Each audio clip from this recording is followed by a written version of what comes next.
Good morning Bharat show देख रहे हैं आप और मैं हूं आपके साथ तुलिका सिंह। रुक करते हैं खबरों की ओर। सरकार ने एक नई एसओपी जारी कर दी है सोशल मीडिया के लिए। आपको बता दें, सरकार ने सोशल मीडिया के लिए कुछ जरूरी दिशा निर्देश दे दिए हैं। आपको बता दें, सरकार ने कहा है कि आपत्तिजनक सामग्री 24 घंटे में हटानी होगी। सरकार ने सोशल मीडिया मंचों और ओटीटी मंचों का दुरुपयोग रोकने के लिए गुरुवार को नए दिशा निर्देशों को घोषणा की है। इसके तहत उन्हें आपत्तिजनक सामग्री को 24 घंटे के भीतर हटाना होगा और जांच में सहायता करनी होगी। साथ ही शिकायत समाधान तंत्र स्थापित करना होगा। नए नियम तत्काल प्रभाव से लागू हो गए हैं। वही हालांकि महत्वपूर्ण सोशल मीडिया श्रेणी में आने वाले मंचों को अनुपालन की शुरुआत करने से पहले 3 महीने का समय मिलेगा। वहीं सूचना और प्रौद्योगिकी मंत्री रविशंकर प्रसाद ने गुरुवार को कहा कि इंटरमीडिएट गाइडलाइंस और digital media ethics code social media मंचों का दुरुपयोग रोकने पर केंद्रित है और इसके तहत व्हाट्सएप, फेसबुक, ट्विटर और अन्य सोशल मीडिया कंपनी तथा नेटफ्लिक्स, यूट्यूब और अमेजॉन प्राइम वीडियो जैसे मंचों का कानून प्रवर्तन एजेंसियों के सहयोग के लिए कार्यकारी अधिकारियों की नियुक्ति करनी होगी। साथ ही उन्हें शरारतपूर्ण सूचना को शुरुआत करने वाले प्रथम व्यक्ति की पहचान का खुलासा करना होगा।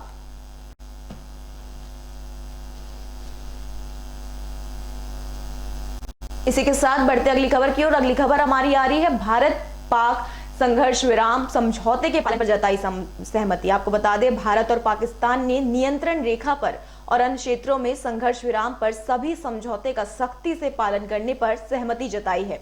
वहीं भारत और पाकिस्तान के सैन्य अभियान महानिदेशकों के बीच बैठक में संघर्ष विराम को लेकर फैसला किया गया और यह बुधवार आधी रात से लागू हो गया है। वहीं भारत और पाकिस्तान ने इस बारे में संयुक्त बयान भी जारी किया है।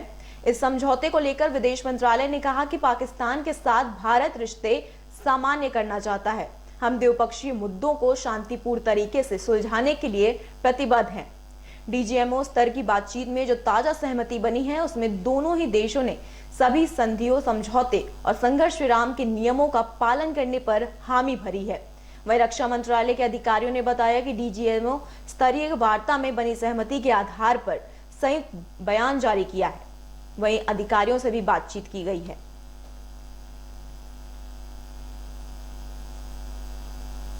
इसी के साथ बढ़ते अगली खबर की ओर। अगली खबर हमारे प्रधानमंत्री मोदी से संबंधित है। आपको बता दें, प्रधानमंत्री मोदी ने कहा है कि दिल्ली के हाईकमान की सेवा कर रही थी पुडुचेरी सरकार।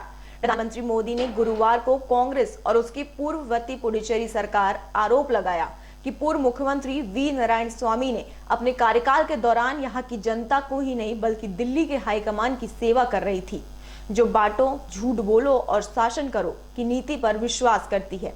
उन्होंने यहां एक जनसभा को संबोधित करते हुए कहा कि कांग्रेस सरकार के पतन के बाद यहां की जनता कुशासन से आजादी मिलने का जश्न मना रही है। वहीं प्रधानमंत्री ने अपने संबोधन के दौरान पूर्व कांग्रेस अध्यक्ष राहुल गांधी के उत्तर दक्षिणी वाले बयान और केंद्र में मत्स्य पालन मंत्रालय नहीं होने के दावे को लेकर उन पर तीखा हमला बोला है। उन्होंने वर्ष 2016 में पुडुचेरी की जनता ने बहुत उम्मीदों के साथ कांग्रेस की सरकार बनाई थी ताकि उनकी आकांक्षाएं पूरी हो सके। आपको बता दें, पुडुचेरी को विभिन्न विकास परियोजनाओं की भी सौगात मिल रही है। आगामी विधानसभा चुनाव से पहले प्रधानमंत्री नरेंद्र मोदी गुरुवार को केंद्र शासित प्रदेश पुडुचेरी को विभिन्न विकास परियोजनाओं की सौगात दी और कहा कि केंद्र सरकार इस केंद्र शासित क्षेत्र के विकास के लिए हर संभव प्रयास करेगी। रसोई गैस सिलेंडर के दाम 25 पैसे महंगे हो गए। आपको बता दें कि रसोई गैस सिलेंडर और भी 25 रुपए महंगा हो गया है। रसोई गैस सिलेंडर की कीमतों में फरवरी में तीसरी बार वृद्धि की गई है। सभी श्रेणियों के एलपीजी के दाम गुरुवार को 25 रुपए प्रति सिलेंडर और बढ़ गए हैं। इसमें सब्सिडी वाला सिलेंडर उज्ज्वला योजना के लाभार्थियों द्वारा इस्तेमाल में लाया गया। वहीं आपको बता दें, कोरोना महामारी का कहर काबू में होने के बाद मांग में सुधार के बीच अंतर्राष्ट्रीय बाजार में एलपीजी के दाम बढ़ गए हैं। यही वजह है कि इस महीने रसोई गैस सिलेंडर के दाम तीसरी बार बढ़ाए गए हैं। सार्वजनिक क्षेत्र की ईंधन कंपनियों की मूल अधिसूचना के अनुसार दिल्ली में अब 14.2 किलोग्राम के सिलेंडर का दाम 794 रुपए होगा। इस महीने तीसरी बार एलपीजी के दाम बढ़े और इनमें सब्सिडी उज्ज्वला योजना वाले सिलेंडर की कीमत अब 759 रुपए में बढ़कर 794 रुपए प्रति सिलेंडर हो गई है।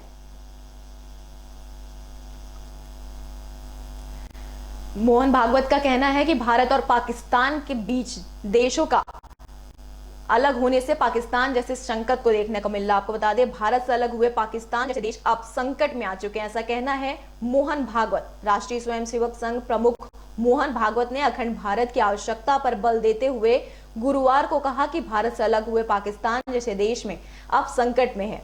भागवत ने कहा, यहाँ एक पुस्तक के विमोचन के मौके पर कहा कि अखंड भारत बल नहीं बल्कि हिंदू धर्म के जरिए संभव है। उन्होंने कहा, दुनिया के कल्याण के लिए गौरवशाली अखंड भारत की आवश्यकता है, इसलिए देशभक्ति को जगाए जाने की जरूरत है।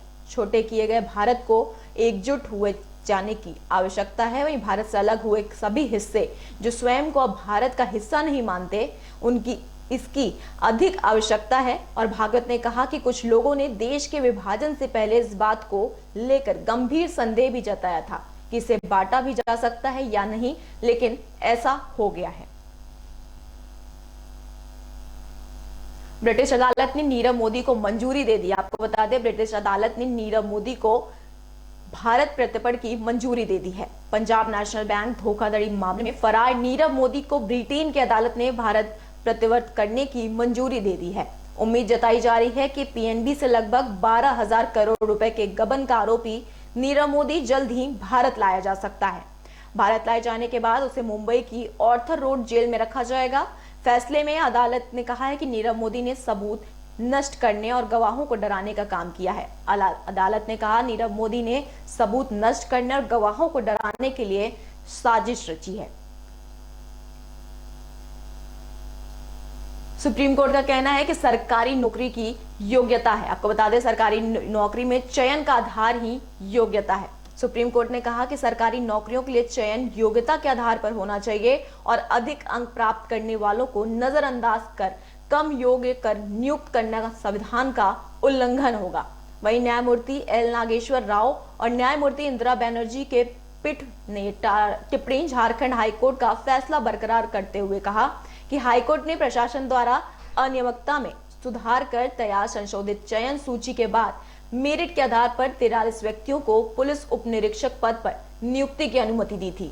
झारखंड सरकार के गृह विभाग ने 2008 में पुलिस उप निरीक्षक, अटेंडेंट और कंपनी कमांडर के पद के लिए विज्ञापन जारी किया था।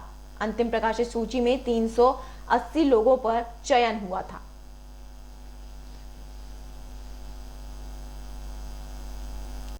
एक पति ने अपनी पत्नी की हत्या कर दी। आपको बता दें, एक पति ने अपनी पत्नी की हत्या एक मामूली से बात पर कर दी है। पत्नी गुलाम नहीं, चाय न बनाने पर पिटाई क्यों?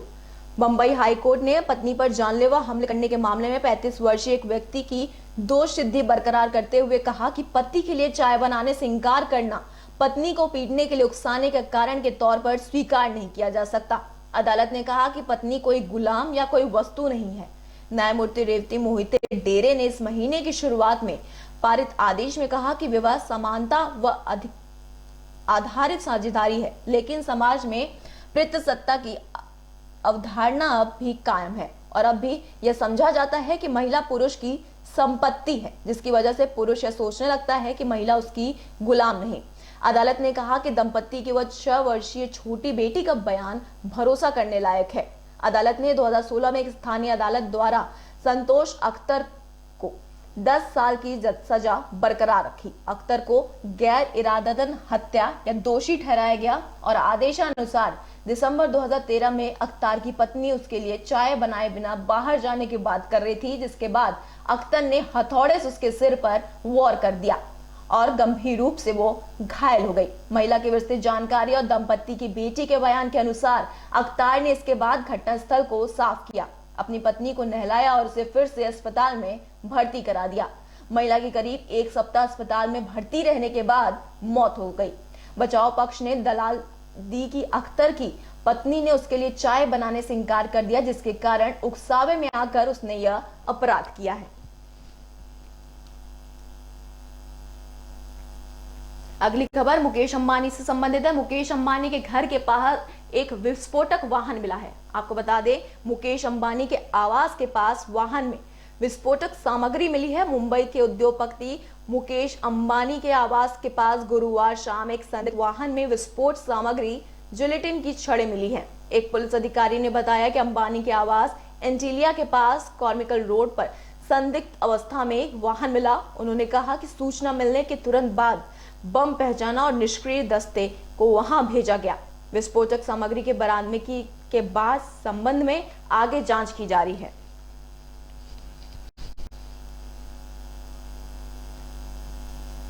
यात्रियों को मेट्रो स्टेशन जाने के लिए ई रिक्शा की शुरुआत की जा रही है। आपको बता दें, दिल्ली सरकार यात्रियों को मेट्रो स्टेशन जाने के लिए ई रिक्शा की शुरुआत कर रही है।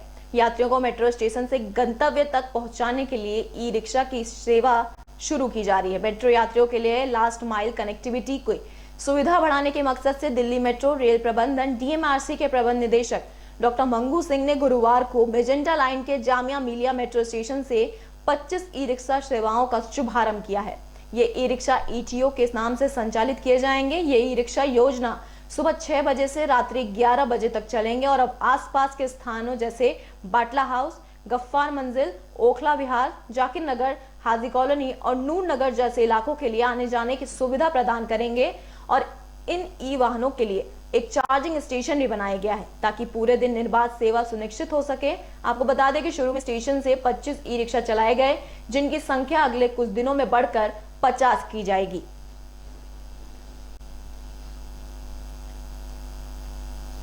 भाजपा का एक बयान सामने आया जिसमें उन्होंने कहा है कि दिल्ली सरकार के झूठे वादों से जनता परेशान है। आपको बता दें कि भाजपा प्रदेश आदेश गुप्ता ने कहा कि दिल्ली सरकार से दिल्ली के अधिकांश लोग परेशान हैं। इसका जवाब आने वाले उपचुनाव में अरविंद केजरीवाल को जरूर मिलने वाला है। उन्होंने कहा कि दिल्ली को नर्क बनाने वाली आम आदमी पार्टी ने अपने झूठे वादों और घोटालों से दिल्ली को खोखला करने का काम किया। आदेश गुप्ता ने आरोप लगाया है कि आम आदमी पार्टी को उपचुनाव में समर्थन नहीं मिल रहा है, इसलिए 500-500 रुपए देकर भीड़ इकट्ठी की जा रही है। इस मामले में भाजपा ने चुनाव आयोग में शिकायत दर्ज कराई और उम्मीदवारों के खिलाफ कार्रवाई की जाने की मांग की जा रही है। गुप्ता रोहिणी वार्ड उपचुनाव में पदयात्रा में शामिल होने के लिए पहुंचे थे और उन्होंने कहा, आज दिल्ली के कई क्षेत्रों में लोग बदबूदार पानी पीने को मजबूर हैं। राघव चड्ढा का कहना है कि दिल्ली में लोग पानी के संकट से गुजर रहे हैं। आपको बता दें कि राघव चड्ढा ने दिल्ली में गहरा सकता है पानी का संकट कहा है। दिल्ली जल बोर्ड के उपाध्यक्ष राघव चड्ढा ने बताया कि केंद्र सरकार व्यास नदी से दिल्ली को मिल रहा 232 MGD पानी एक महीने के लिए रोकने जा रही है। ऐसा होने पर दिल्ली में पानी की किल्लत हो जाएगी और दिल्ली वाले यमुना, गंगा और रावी व्यास नदी के साथ भूमिगत पानी पर निर्भर है। दिल्ली के कुल जलापूर्ति का 25% हिस्सा व्यास नदी के पानी का है। उन्होंने कहा कि केंद्रीय जल शक्ति मंत्रालय की agency Bhakra Nangal management board मरम्मत के बहाने 25 मार्च से 24 अप्रैल तक व्यास हाइडल चैनल बंद करने जा रही है।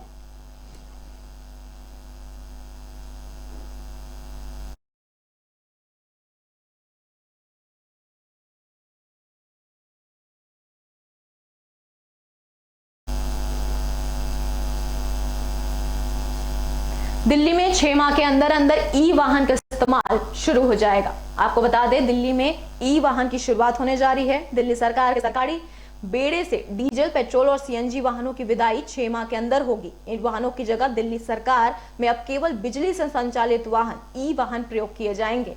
गुरुवार को इस बाबत वित्त विभाग ने आदेश जारी किए हैं।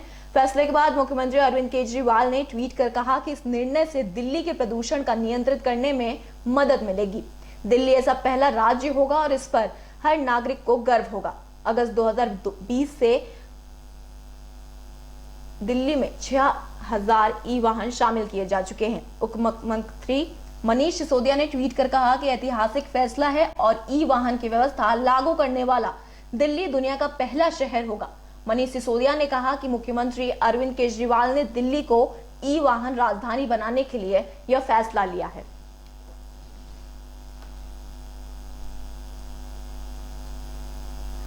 आप पार्टी और विधायक और पार्षद दोनों मिलकर विकास करेंगे, ऐसा कहना है अरविंद केजरीवाल का। आपको बता दें, अरविंद केजरीवाल ने गुरुवार को मुख्यमंत्री अरविंद केजरीवाल ने कहा कि दिल्ली में आम आदमी पार्टी की सरकार है और नियम में भी आपका पार्षद होगा, तो दोनों मिलकर दिल्ली का विकास करेंगे। उन्होंने कहा कि पूरे देश में अगर भाजपा को कोई पार्टी हरा रही है, चुनौती दे रही है, तो वो सिर्फ आम आदमी पार्टी है। कांग्रेस एक तरफ से भाजपा की बी टीम बन गई है और अरविंद केजरीवाल ने गुरुवार को सीलमपुर व कोंडली में त्रिलोकपुरी वार्ड इलाके में रोड शो किया। अरविंद केजरीवाल ने कहा कि रविवार को निगम के 5 वार्डों पर उपचुनाव हैं। पिछले 6 साल से दिल्ली में आम आदमी पार्टी की सरकार, इन 6 वर्षों में आप सरकार ने खूब काम किया। उन्होंने कहा कि आपके क्षेत्र में हमारा पार्षद ही जीतेगा, तो हम सब मिलकर काम करेंगे। दिल्ली में भी आपकी सरकार है और नगर निगम में भी हमारा पार्षद होगा, तो मिलकर काम करेंगे। उन्होंने कहा कि आप लोगों ने दिल्ली में भाजपा को 3 बार हराया है, यह कोई हंसी खेल नहीं है, इसका पूरे देश में डंका बजा हुआ है। अगर आप कांग्रेस को वोट दे रहे हैं तो उसका कोई फायदा नहीं होगा, वह आपके सभी काम रोकेगा और रोज लड़ाई झगड़े करेगा। इसलिए आप सभी लोग एकजुट होकर सिर्फ आम आदमी पार्टी को अपना वोट दें।